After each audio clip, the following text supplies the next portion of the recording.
ગઢવીની સભા જયારે હાલતી હતી ત્યારે હાવ નાનો વ્યક્તિ હતો, એ જે તમારી પ્રશ્ન પૂછતો હતો તમને ત્યારે એને લાફો મળ્યો, તમારા કાર્યકર્તા એને લાફો મળ્યો. હજી તમારી એક સીટ આવી ભલામણ, તમે એમ કહો કે અમે આમ કરી અમે આમ કરી. બીજું કઈ કહેવા જોઈએ કહી દો.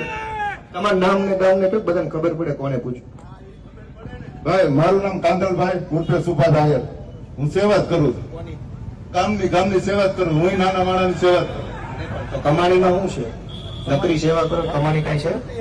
ઠીક ઠીક. તો ભાઈ આવી સરકારમાં આપણે કાંઈ કરાય નહીં. આમાં તો મને સપોર્ટ આપો કાલથી, હું ખુલ્લો તમને કહું ખરો. અને તમારી સરકાર પંજાબમાં છે તો એના ખબર ખાતા નથી એમ કોને કીધું નથી? કેટલા વિડીયો તમારે નથી? તમે એમ તો રાજકોટમાં ખાતા કે અમને અમારા પગના ખાડા દેખાય, તમારી જેવી લાંબી આંખી અમને ભગવાને નથી આપી. આયના નથી દેખાતા, જ્ઞાના દેખાય. આપણી પતારી પલ્લી ગઈ છે, ગામના ગોદડા ક્યાં બદલવાની વાતો કરવી છે? જે શહેર જ્યાં પૂછો પાટીલને પ્રશ્ન, રાજકોટના અગ્નિકાંડના આરોપી કઈ જેલમાં પૂર્યા છે? પૂછો પાટીલને પ્રશ્ન. 10,000 રૂપિયા હું હામાં આપું, ભાજપ વાળા 5,000 ની પટ્ટી ખિસ્સા મૂકે, ગમે એવો પ્રશ્ન, અમને ક્યાં વાંધો છે?